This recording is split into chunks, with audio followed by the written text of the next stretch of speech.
What is up, everybody? Welcome back to the channel. Jerry with Dippin' Up Trading here to talk about another ticker symbol. This time we're going to be talking about ATER, or Aterian Incorporated. Now, this was a company that I had predicted last week and called for some pretty significant moves, and boy, did we freaking have it. I think we were up on the day. Let me check. Man, it was pretty significant. I know that a buddy of mine had gotten out right around $14, and I told him, I was like, man, I really think this is just in a consolidation phase to build support, and I think it's got room to run again, and it did. So I personally am glad I stayed in. I am going to keep a close eye on it tomorrow. But yeah, I finished on the day up $6.18. Finished the intraday at $17.98, up 52.37%. Holy crap. That is unbelievable. And then the after hours was still trading green. Had a little bit of a sell-off there towards the end, but closed in the after hours at $18.51, up 53 cents and 2.95%. Now, for anyone, I was tweeting about this specific company during the intraday today. Just kind of letting you guys know, hey, and I even talked about it this morning in my live stream about, hey, expect to see some sort of consolidation in this zone here, which was, I believe it was right in between, I think it was 38.1 and 50% retracement for that zone. And that's basically where we bounced, and then we hit resistance, came down, and then bounced again, came down, bounced again. And then finally on the, let's see, 1, 2, 3, fourth time we broke. Then we came right back down, and then we broke again. So pretty much it was just a momentum swing. I mean, you can see how the MACD was just crossing over and over with that convergence. But aside from that, I mean, the fact that it ran so hard over the last 2 days, I mean, just look at this run over the last 2 days. I mean, it's been an unbelievable start to the week for Aterian for sure. Now, in terms of where I could see this thing running tomorrow, now on the 1 minute, it's kind of interesting here. So on the 1 minute, we have a little bit of divergence here. So we crossed over the signal line, and now we're heading down. So now here's what's interesting. I'd be curious to see what happens tomorrow, because look at the RSI. The RSI is basically in the oversold territory. So I would anticipate, with where we're at right now and where this is, we're basically in bullish divergence, because notice how this is going down, but the RSI is staying stagnant, which tells me that we could have a bounce potentially and touch this 1885. Now, again, that's not a guarantee, but I would expect buyers to step back in, which could swing this MACD indicator back up. But just based on the trends, I mean, we're usually having a sell-off in between, let's see, 1910 to, that's a 12-minute sell-off there. And then here, yeah, I mean, it's pretty much a 12-minute sell-off each time. So I would anticipate if it continues that trend, we'd be looking at, I mean, probably right around here before we get a bounce. So what is that, 5 a.m.? I think, because this is all Eastern, so 4:11 Eastern. No. Maybe that's right. Yeah, it'd be 5:11 Eastern, 4:11 Central. So that's what I would expect there to be potentially some sort of move. But if you're looking to get in the pre-market, if there is some sort of bounce, I mean, obviously you want to get in probably around $18. I'm not really expecting it to dip that low, but we have strong support at 18. Looks like we could have some support around, let's see, this is 1850, which is pretty much where it finished. So you could get in at 1850, and if it breaks through there, then I would look at $18 for the next point of entry. But aside from that, I mean, that's pretty much it. I do want to pull up the Ortex data as well on this guy. So for Ortex, for Aterian, let me pull her up real quick.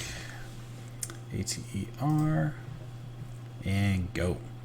All right, so the short interest actually went up went up almost 7% on the day, 6.95% short interest gain. The current short interest or free float is 54.59%. The cost to borrow, now listen to this, the cost to borrow, the minimum rate that people are borrowing this for is 0.5%, okay? The max is 300%. Now that is an annual interest rate, but 300%, who'd be willing to borrow this thing for 300%? It makes no sense. So the cost of our average right now is just under 218%. Utilization still at 99, still maxed out. Cost to borrow, again, like I said, it's astronomical. The shares on loan currently is up almost 18%. Free float on loan is up almost 18%. And then the exchange reported short interest is up almost 16%. So these numbers are continuing to go up, which is telling me, hey, they're continuing to double down at this astronomical rate, which to me kind of makes no sense, because especially with the way that these meme stocks are going, I wouldn't necessarily call Aterian a meme stock, because I feel like GameStop and AMC are kind of those original two. But that doesn't mean that it doesn't have squeeze potential. So I would anticipate, I honestly don't think this is done, especially with the way that this is going, because these shares on loan are continuing to go up and they haven't covered. So, and that's obvious with the current short interest of the free float. It's stupid how high it is. But yeah, I would just keep an eye on this for sure. It's definitely still on my radar. And I don't think it's done. So if there is some sort of dip, I'm definitely probably going to buy more, in my honest opinion, just because I got in so low. But let me do one more thing. I want to do a Fintel check real quick. Fintel.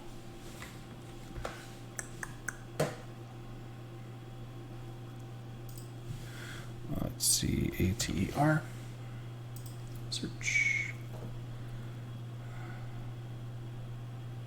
Because I am curious with where... Oh, dude, Bank of America bought shares. Wow. So Bank of America bought shares today. The 30th, they had a bunch. Vanguard's in it. Let me see. It's funny. Nationwide Insurance is in it. Wells Fargo's in it. There's some pretty big, significant companies in this play. Quite a few with a pretty substantial position as well. Now, again, nothing is guaranteed. Hypothetically, if there were some sort of catalyst, keep in mind that would trump any kind of technical analysis on any ticker symbol. So just keep that in mind. If we're continuing to bounce through this zone tomorrow, I'd be cool with it. Ideally, if we could break 1925 should bring us. I would anticipate back to this intraday or this after hours high of 1990, which I'd love to see. Now, from there, pretty much the sky's the limit, I feel like. So, because we're on this upswing here, because it was sold off for so long. So, let's see, $20, which is right around. So, 2015 would be next. And then from there, let's see, right around here, 2042, or let's call it 2050. Yes, it's pretty much those just normal, even psychological levels of resistance. But again, if you look at the 1 hour on the MACD, this thing, look at this thing. It is absolutely filthy how this thing is running. So again, like I said, I don't think it's done by any means. Especially with the fact that, this thing could still potentially converge. Now, obviously, it's not positioned that way currently, but that doesn't necessarily mean that we could get a swing of momentum. Just on the intraday, look at where, just look at where this thing dipped, and then the MACD converged, and then we just started climbing, and we started going on a run, especially after it had sold off in the early morning. So definitely something to keep a look at. Again, none of this is financial advice, strictly for entertainment purposes only. If you guys have any questions, drop them in the comment section below. Please don't forget to like and subscribe. It's going to help people find the channel, find this video specifically if anyone is currently trying to trade Ethereum. It definitely will help out everybody in the community, and I will see you guys on the next one. Peace.